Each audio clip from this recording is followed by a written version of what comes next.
You know that moment when the door shuts and the whole world goes quiet again? You sit there with both hands still on the steering wheel, even though you are already parked. The seatbelt leaves a faint pressure across your chest. Your jaw starts to unclench one careful inch at a time. Your throat burns for no clear reason. The air inside the car feels too still, too warm, too close, and somehow safer than the room you just left. You stare through the windshield without really seeing anything. Streetlights blur. A porch light flickers.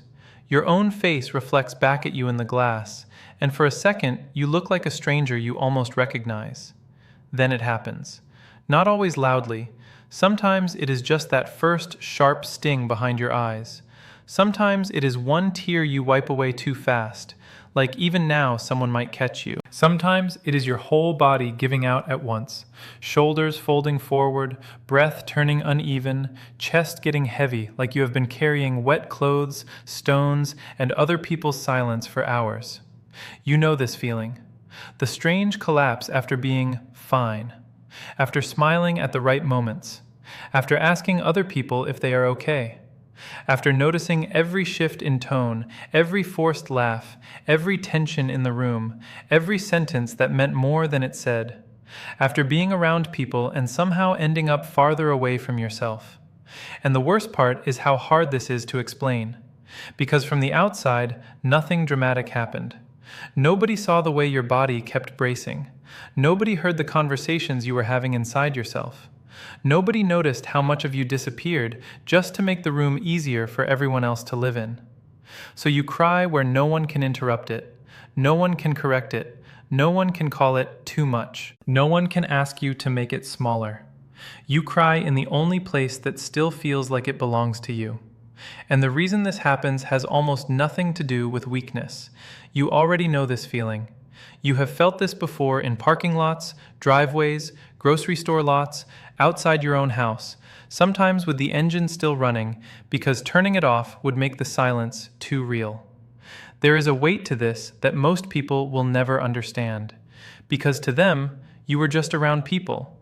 You had dinner, you had a conversation, you made it through a visit, you answered texts, you sat at a table, you showed up. But your body knows it was more than that. Your body knows what it cost. There is a specific heaviness that settles in your chest when you realize, again, that nobody in the room actually noticed what was happening inside you. Not because you were invisible, because you have gotten so good at hiding the bleeding. You know the moment it starts. Sometimes it begins while you are still there. A comment that lands wrong, a tone that makes your stomach tighten, a look on someone's face that tells you they are disappointed, irritated, distant, unreachable, or asking for something from you without saying it directly. And the second you feel it, something inside you shifts into that old familiar way of surviving. You listen harder, you scan faster, you soften your own edges, you become more agreeable, you become more careful. You start carrying the room. You start adjusting your voice, your face, your words, your timing. Not because you are fake, because some part of you learned a long time ago that other people's discomfort could quickly become your problem. So by the time you get back to the car, you are not just tired, you are emptied out. You are coming down from hours of bracing. You are feeling the crash after holding yourself together so tightly that your own body finally says enough the second no one is looking. And that is the part that hurts in a way words rarely touch. Not just that you cried, that you had to wait until you were alone to let the truth reach your face. You have felt this before. The tears that show up late, the conversation you replay on the drive home, the sentence you wish you had said, the silence that feels louder than anything that was actually spoken, the ache in your neck, the pressure behind your eyes, the strange loneliness of being surrounded by people and somehow leaving feeling more alone than when you arrived. There is a grief in that, a quiet one, the kind that does not look dramatic from the outside, but lives in the body like an old bruise you keep pressing by accident.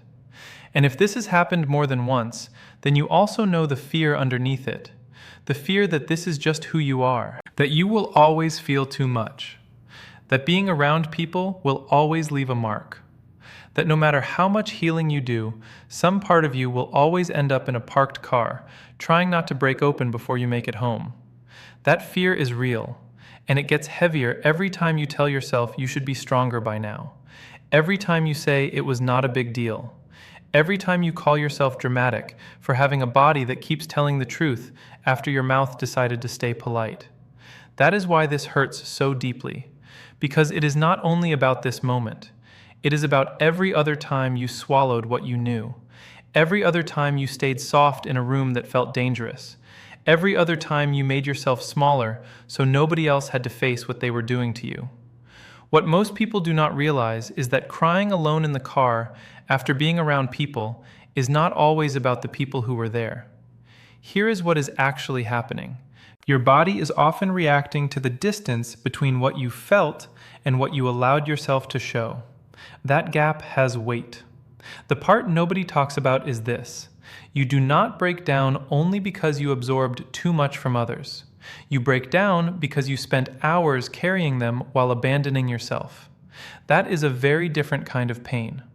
When you leave a room and the tears finally come, it is often the first honest moment your body has had all day. Not the first emotional moment, the first honest one. And this is the part most people never figure out. You are not just sensitive to other people's energy, you are sensitive to self-betrayal. Your system reacts when you laugh at something that hurt, when you say, "It's fine," while your chest gets tight, when you stay warm toward people your body does not feel safe around. You probably sensed that already. You probably knew there was something off about the way you kept collapsing afterward. Because if it were only about absorbing emotion, rest would solve it faster. But this kind of exhaustion lingers. It follows you into the night. It sits beside you in the dark. It stays because it is not simple tiredness. It is the ache of leaving yourself behind and then feeling the loss all at once when you are finally alone enough to notice. Here is another truth beneath that one. A lot of what you call being overwhelmed is actually delayed recognition. You knew something while it was happening. You felt it in the body before the mind caught up.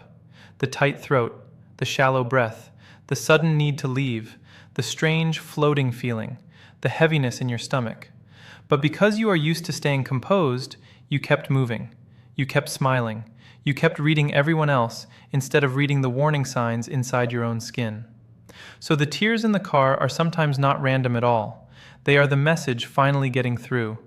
Not new pain, pain that was already there, waiting for silence so it could become real. And there is one more layer to this that changes everything once you see it. Sometimes you are not crying about what happened that day. Sometimes the room you were just in touched an older wound without your permission. A tone you knew before. A dismissal you have heard in different voices your whole life. That feeling of having to earn softness. That old pressure to be easy, useful, understanding, low maintenance, good. So when the tears arrive, they carry more than the moment. They carry before. They carry the version of you who had to get very good at reading danger early and hiding pain beautifully. On the surface, it looks simple. You spent time around people. You got in the car. You cried. That is the part most people would see if they saw anything at all. They would call it overstimulation. They would call it social exhaustion. They would call it needing alone time. Sometimes it is those things. But if you have ever sat in silence after leaving a perfectly ordinary room and felt like your whole body was dropping the mask 1 inch at a time, then you know exactly what this feels like. It is deeper than being tired. It is a collapse with a history. On the surface, you were present. You answered questions. You noticed who seemed uncomfortable. You smoothed over awkward moments. You made sure nobody felt left out. You carried the emotional temperature of the room in your own nervous system like it was your unpaid job. You probably even looked calm while doing it. That is why this confuses people. That is why it confuses you. Because the outside performance and the inside cost do not match. You look functional. You feel wrecked. You know exactly what this feels like. The drive home gets quieter and quieter. The radio becomes unbearable. A red light lasts too long. Someone cuts in front of you and it takes everything not to burst right there. You are not reacting only to traffic. You are reacting to the fact that there is finally enough space for your body to stop pretending. Beneath the surface, something else is happening. Your system is coming down from hyper-attunement. From hours of tracking mood shifts, unfinished sentences, facial tension, the possibility of disappointment, the possibility of rejection, the possibility that you somehow missed something important and it will become your fault later. That kind of listening does not look dramatic. It looks like being caring. It looks like being thoughtful. It looks like being mature. But inside the body, it is expensive. It keeps the chest tight. It keeps the shoulders lifted. It keeps the stomach in a low-grade knot. It keeps your own needs waiting in a hallway outside the room. And when the room is finally gone, your body does what it could not do while you were still in it. It drops. If you have ever felt embarrassed by how quickly the tears come once you are alone, this is why. The crying is not sudden. The privacy is sudden. And you need to stop here for a moment, because this part deserves more honesty than people usually give it. A lot of the pain is not that other people had feelings. It is that you were once again the one who made room for them, while no one made room for yours. That realization lands hard, not always in words, sometimes as a sinking in the stomach, sometimes as pressure in the face right before you cry, sometimes as that hollow feeling in your chest when you think, again, of course it was me. Underneath that is an even deeper layer. The root is often not sensitivity by itself. The root is what your sensitivity had to become in order to survive. It became vigilance. It became anticipation. It became the habit of reading what was not being said because the unsaid used to matter more than the words. You learned to notice everything. Who was irritated? Who was withdrawing? Who needed comfort? Who might turn cold? Who might punish honesty? Who might disappear if you became inconvenient? So now your body keeps listening for weather changes, even in rooms where nobody else notices a storm. That is why seemingly small interactions can leave such a big mark. Because your body is not measuring volume, it is measuring danger. Not always danger in the obvious sense. Sometimes danger means disapproval. Sometimes it means being misunderstood again. Sometimes it means feeling yourself disappear in real time and knowing you are the only one who will mourn it later. And here is one of the quiet confessions buried inside this whole experience. Part of you has gotten so used to being the one who understands everyone else that being truly met can feel almost unreal. You know how to sense other people. You do not always know what to do when someone senses you. That is how long you have lived beneath this pattern. There is another confession here too. Sometimes you leave people and cry not because they were cruel in any obvious way, but because something in you knows you were not real with them. You were kind, you were composed, you were available, you were readable, but you were not fully there. And your body knows the difference between connection and performance, even when your mind tries to call them the same thing. If you have ever felt guilty for resenting people who never technically did anything wrong, you have probably noticed this already. Sometimes the grief is not about harm. It is about the quiet cost of being adjusted all the time, of speaking from the edited version of yourself, of smiling with your mouth while your body goes cold. That cost adds up. It shows up in strange places, in fatigue that sleep does not fix, in conversations that replay for hours, in dread before ordinary plans, in the relief you feel when somebody cancels, in the way your body softens when you realize you do not have to perform warmth for one more night. And here is something almost nobody says out loud. A lot of your exhaustion does not come from feeling too much. It comes from holding too much back. That is the uncomfortable part, because it means the tears are not only proof that the world is heavy, they are proof that you have been swallowing your own reality to move through it. That truth stings, because you have good reasons for doing it. You learned early that direct honesty was risky, that naming what you felt could make things worse, that protecting yourself sometimes meant becoming pleasing, calm, easy to manage, hard to read. But survival patterns do not stop being expensive just because they once kept you safe. They still cost the body. They still cost your sense of self. They still cost you the quiet dignity of leaving an interaction without needing to recover from it for hours. And then there is the part this has cost you that you may have never named. Trust in your own timing. Trust in your own first feeling. Trust in the messages your body was sending before your mind overruled them. Every time you stayed past the point of inner discomfort, every time you explained away what you knew, every time you chose being understandable over being real, something inside you learned that your own signals were negotiable. That is a deep wound. Not loud, not visible, but deep. You know exactly what this feels like if you have ever gotten in the car and felt grief with no clear storyline. Because the grief is not only about them, it is about how often you have had to leave yourself to keep the peace. It is about how normal that started to feel. It is about how many times you called it love, patience, compassion, maturity, flexibility, understanding, when underneath it was self-erasure wearing good manners. And if you stay with this long enough, another truth appears. You were never weak for crying afterward. You were finally safe enough to stop performing strength. That is the depth most people miss. The tears come when the witness leaves, when the room is gone, when the role is over, when your body realizes it can unclench without consequences. And if you have ever hated yourself in those moments, if you have ever looked in the mirror afterward with swollen eyes and thought, "Why am I still like this?" then listen closely. The tears are not evidence that you are failing to heal. They are evidence that your body is refusing to let false connection pass as truth anymore. That is the sentence worth waiting for. That is the shift beneath all of this. You do not cry because you are too fragile for the world.